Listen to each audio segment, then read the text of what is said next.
All right. Hi, everybody, and welcome back. I know I gave you guys about a week and a half off, and want to apologize. I felt like I was at a conference, and that kind of got away from me a little bit, and then it was Thanksgiving, so in the end, we got a little bit behind in this course, but it's just fine. We're just going to do self-regulated learning this week and next week, and then start our final. So it ends up working out pretty well with the schedule, but I just want to apologize.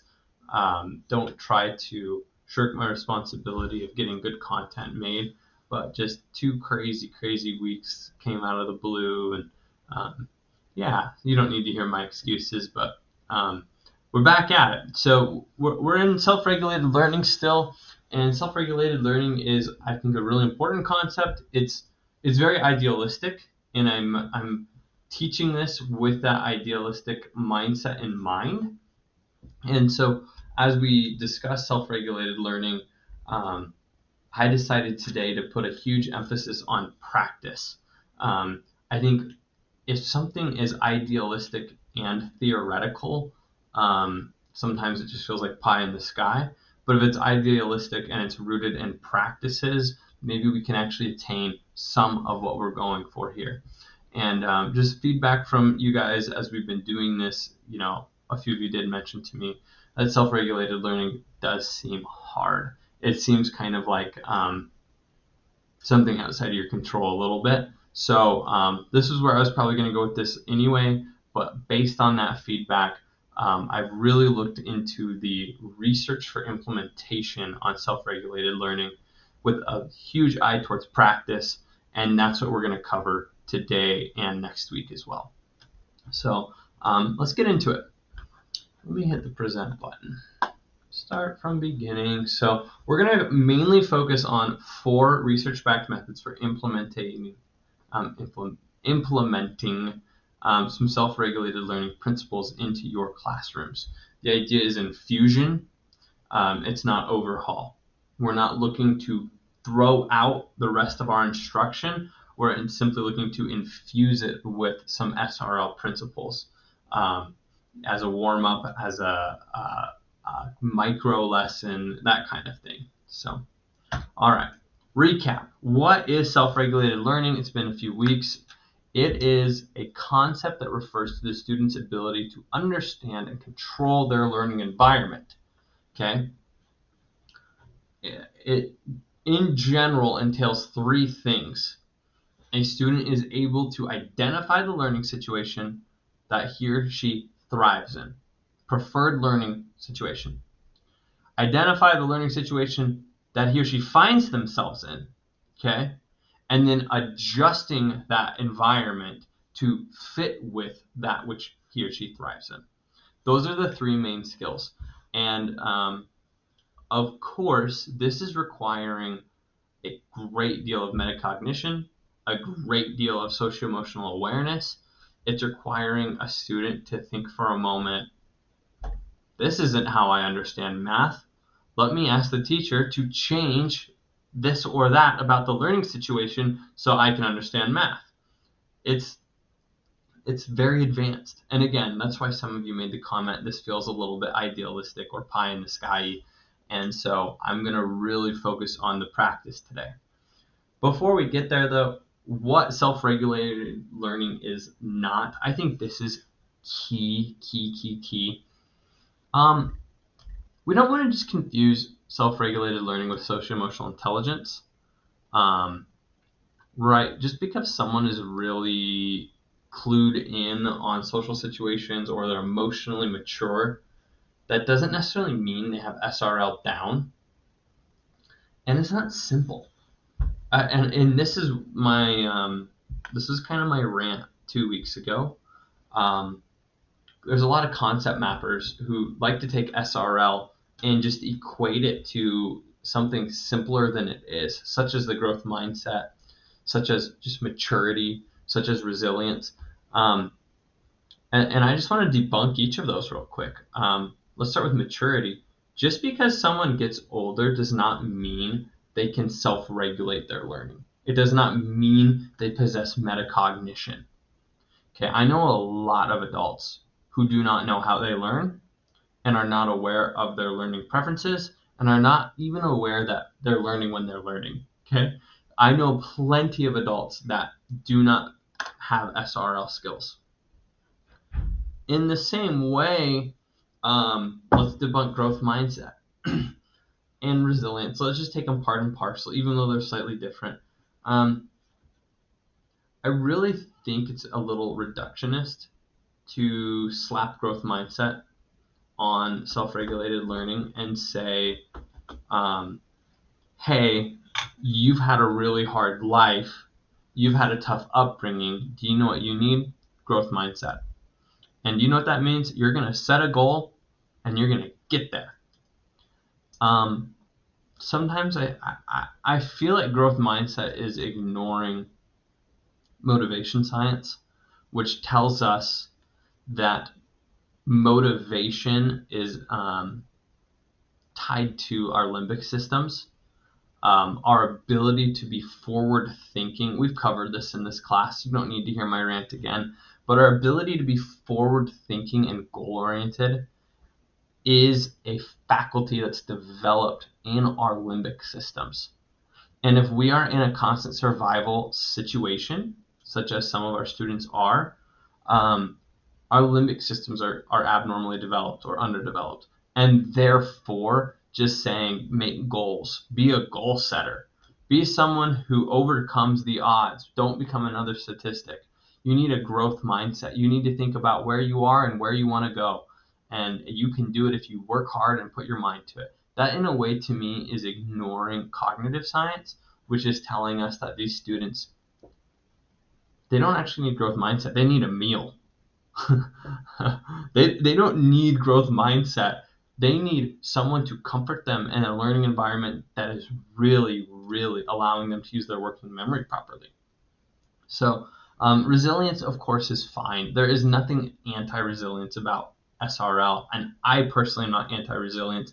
I think resilience is taught. I think resilience takes time. I think resilience occurs after students have spent a lot of time learning how to be intrinsically motivated, and that intrinsic motivation has to be from a place that is very genuine to the student. You can't just force it onto them as a teacher. And so, anyway, trying to do a one-size-fits-all concept map of SRL, such as growth mindset, is just really dangerous in my mind. So, and I wrote a little note here about that. I personally believe that reducing SRL to these frameworks concepts misplaces agency. SRL seeks to increase student agency in learning, not ignore students' life circumstances or learning struggles. So that's really important. Just as a teacher, I just really don't want anyone taking this class and then coming away with the concept that they need to be unempathetic to student situations. In fact, education psychology is constantly telling us to be more empathetic, to be more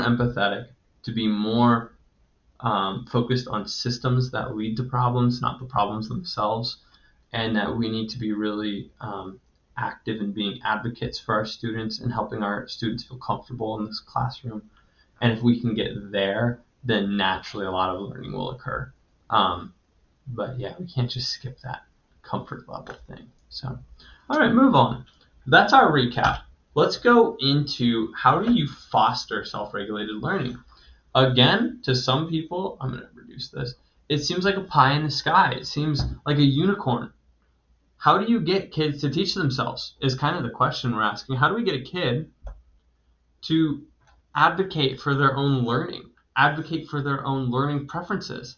How do you even teach them to be metacognitively aware enough to know what their learning style is and to be able to make adjustments to their environment? That's the question. It's huge.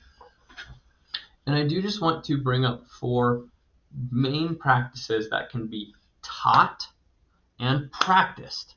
Okay? Again, I'm trying to get away from the theoretical here, and we are going to go right into the practice component. And so there's 4 practices, and I call them practices because I mean it. Practice makes perfect. You have to practice something before you get good at it.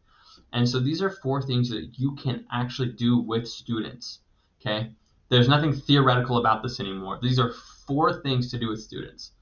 And your assignments this week, there's 2, are mapped on the practice of self-assessment and the practice of empathy mapping, which is also known as motivation mapping. But there's not one for self-awareness. We could, but I'm giving you 2 assignments that you could literally recycle, give to your students. And I'm going to give them to you so you can do this with yourself once and then maybe be comfortable giving it to students later. And then next week, we're going to focus entirely on resource management. Entirely. So I'm not going to give you an assignment for this until next week. So here's our 4 practices. The practice of self-assessment, which does lead to goal setting, but it's not just about goal setting like the growth mindset. The practice of self-awareness, the practice of empathy mapping, and the practice of resource management. If you can do these 4 things with your kids, you're going to be way better off. Your kids will begin to learn some SRL. Okay, they'll begin to regulate themselves and understand learning, understand the learning process, understanding what their role is as a student. So, yeah, practice makes perfect. Well, practice makes better in this case. I doubt you'll ever be perfect. Practice makes better. So let's get into each of these. Self-assessment. Oops. So the first practice to teach students so that they can be better at SRL is self-assessment. In many educational contexts, we give students work and then the teacher assesses that work. Okay? SRL asks us, work in tandem with the student to assess the work. Okay? In other words, if a student turns in a paper and then you go and grade it, that's one step of the process.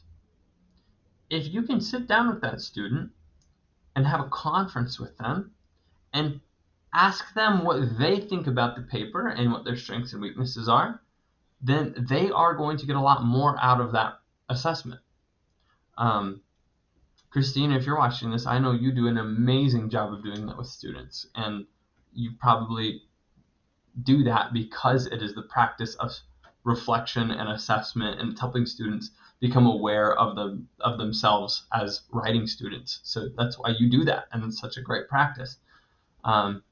If you simply grade something, mark it up with a red pen and give it back to them, it doesn't work as well. They don't have that self-assessment component.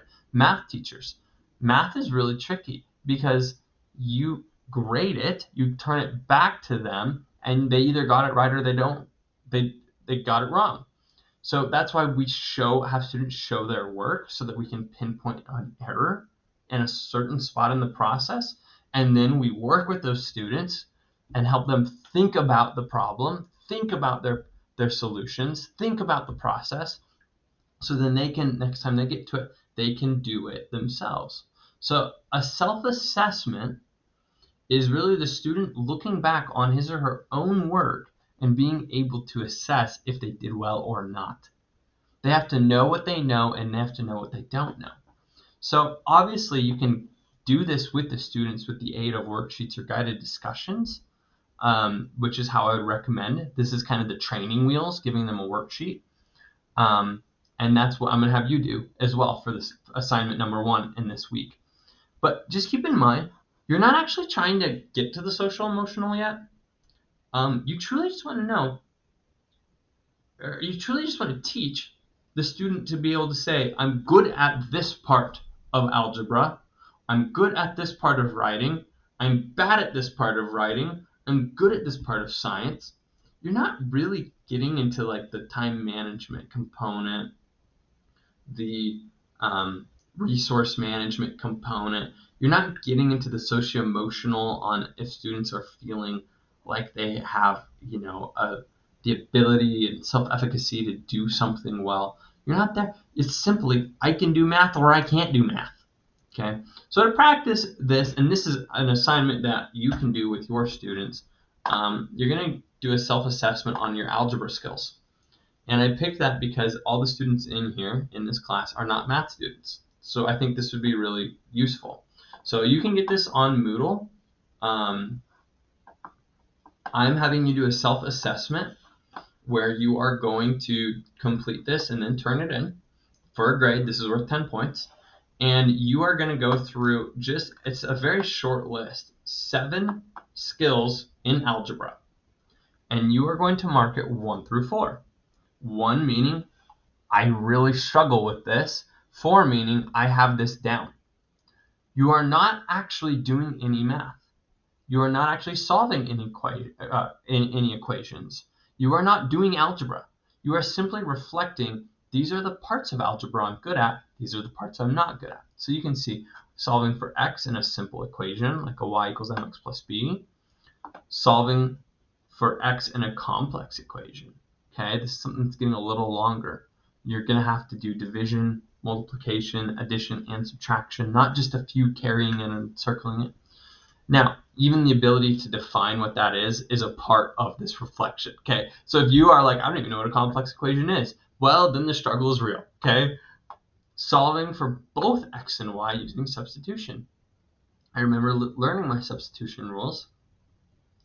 Could I do it today? I don't know. I would probably say I could do it with help.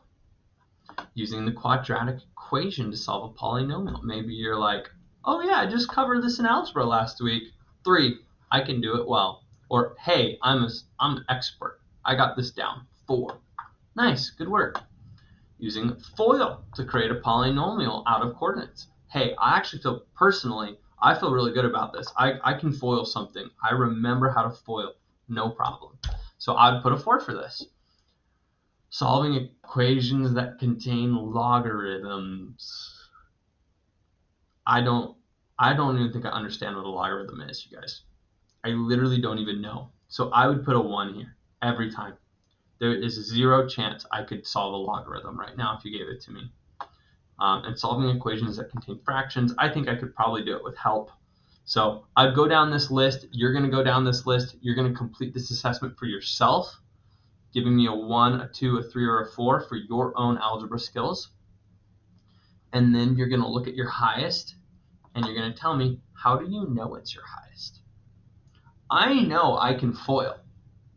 And the reason I know I can FOIL is because I had an amazing 8th grade teacher that gave me a jingle to remember FOILs with.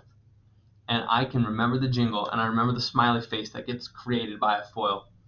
And I can do a FOIL because I have a framework in my brain for thinking back to that and remembering how to do it. Could I do a logarithm?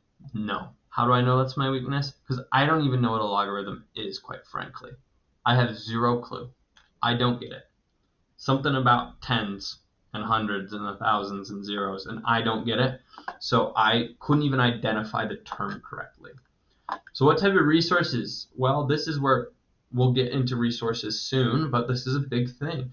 You give this to students, this type of self-assessment, for whatever subject you're teaching them, not just algebra. And you do want them to start thinking about, where can I go for help? You don't just want it to be the teacher. And we're going to get to that. But quite frankly, we learn a little bit of helplessness by only seeing the teacher as the resource for the learning. There are resources outside of teachers to help students learn. And as a teacher, you should be comfortable with that, not uncomfortable with that. Embrace it. You should want your students to begin learning how to transfer information from one resource to another educational setting. And so the big concept there is called transfer, and we're going to spend all of next week looking at it. Okay, so you're going to complete this assignment, turn it in. Let's get back to this, though.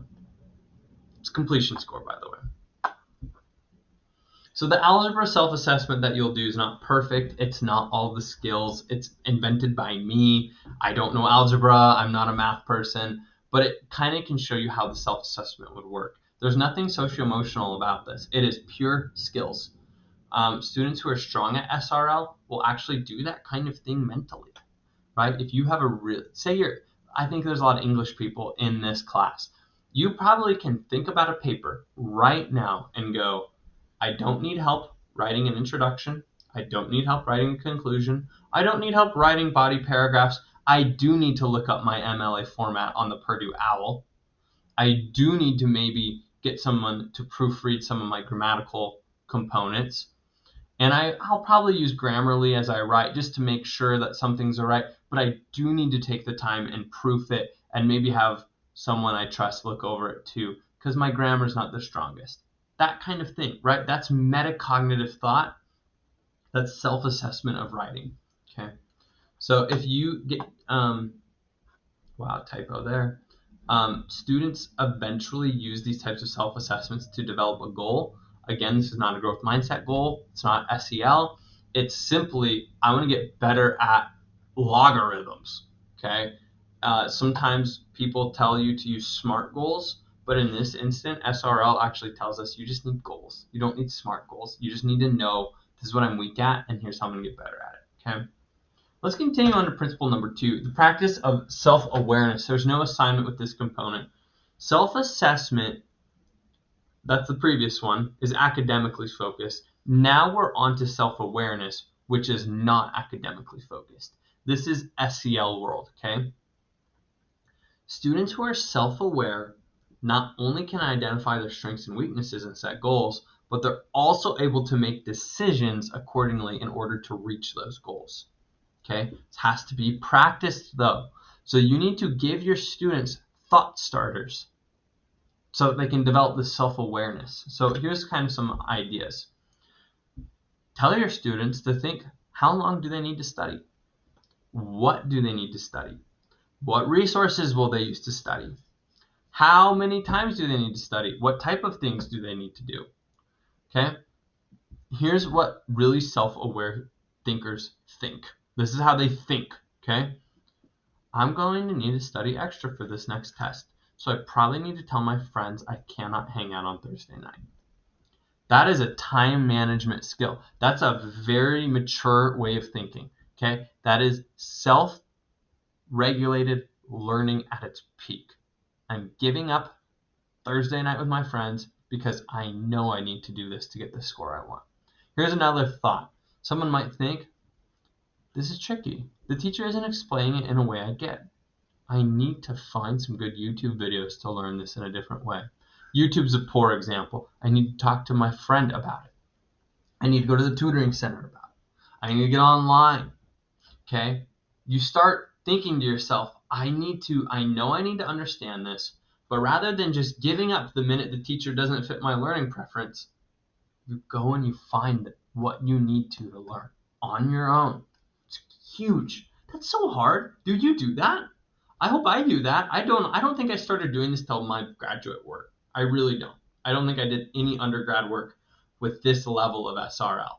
I'm just really getting better at SRL, and that goes to show you how hard it is. But another way of thinking, I just need to practice this over and over again. Math people, memorizing it. You might hate that fact, but that might be what you need to do. Or best yet, this is like dream SRL. This is really interesting. Seems like we're only going over a small piece of things. I want to dig deeper. That is a critical thinking and expansive mind thinking framework that SRL leads to. Really cool. Okay, let's get on to the next. I feel like I'm going to run out of time on this video. Another practice that you do in SRL is called empathy mapping. This comes from counseling. But as students, right now, what we've done is students are setting goals, they're managing their behavior in order to get their goals. This helps them reflect on their motivation, okay? So many SRL researchers have found that empathy mapping is extremely useful in increasing students' SRL capabilities. So here's what an empathy map is. We have Jamie, and she's buying a TV. We're going to look at, and Jamie does this herself. She fills this out. What do I say? What do I think? What do I feel? And what do I do? And she's taking a really strong pause, a long pause. She goes, I'm buying a TV. It's somewhat challenging. Here's what I'm going to say. Here's what I'm going to think. Here's what I feel. And this is what I do. I'm going to ask questions like, what's the best size? What brand do you like? Where do I start? Think of this in an education context. Being aware of what questions to ask is huge. Thinks, am I wasting too much time? Do they think I'm stupid? Why are there so many acronyms? Again, this is buying a TV. Can you see this in school though? Kids are thinking this kind of stuff all the time.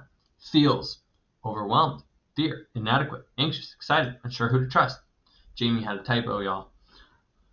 Okay, well, so Jamie is putting down her feelings right now, and we know that this is a hard experience for her to buy a TV. This is how kids feel in school all the time.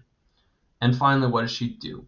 This is where resources come out, strategies come out, making small decisions, websites, pros, cons, more research, comparison projects, stores, that kind of stuff. So if you do this with your students, they give them an opportunity to do an empathy map when it comes to a big assignment or a big test. Giving them an empathy map will really help you understand where they are with their learning, but also start helping them reflect on where they are, which is what SRL is going for. So I'm going to make you do this for an assignment. You have 2 assignments. Remember, this is your second. You're going to edit an empathy map Google drawing that I have for you. You can add the text to the sticky notes. And the topic is finals week. How are you feeling about finals week? What are you going to do for finals week? What are you hearing other people talk about with finals week? What do you see for finals week? And the pain gain thing, that you don't need to do. That just was incidental to the Google drawing that I got online, and I don't think you need to do the pain gain thing. Maybe, I don't know, maybe you should try it. I don't really know what it even means. But a lot of students are feeling anxious about finals week. A lot of students don't know what to do. So start thinking about it. Start taking some time to, what is my plan? I'm going to study. This is what I'm going to do. What are you hearing? I wish this was think, feel, say, do. Can I do that? No, I can't edit it. Anyway, I want you to fill this out. And that's your 10 points to do this, okay? It's going to give you an opportunity to really start thinking about how you think about finals week. How do you feel about finals week? Okay? Of course, keep it specific to school, but it's going to include everything inside and out of school. Maybe you're nervous because you're not sure you can balance everything. Okay? You'll turn that into Moodle as well. Once you finish both, you turn both into Moodle. You can see I have assignment 1, the algebra self-assessment, assignment 2, the empathy map. Turn them in here. Okay. Okay, so empathy maps. Now we're on to the last. This is going to be our whole topic of next week, which is resource management. We live in such an information-rich society. The internet exists, which means most knowledge in the world is available at your fingertips. But you have to know how to find the right resource. You need to know how to use it correctly. Within educational settings, we often focus on tutoring, one-on-one help from a teacher, or tutoring centers, learning centers, study halls. But I really think the pinnacle of SRL is a student's ability to use a resource that's outside of the academic environment and then transfer it to the academic environment. That bridge right there is so rare. It's a topic called transfer, and I did a whole lot of my graduate work on transfer. So I want to spend all of next week talking about transfer, and I might have a guest speaker as well. Transfer is this idea that students who are really good at self-regulated learning are aware that there's no such thing as school and real world. In fact, that division is a false notion, that everything you do connects to what you know.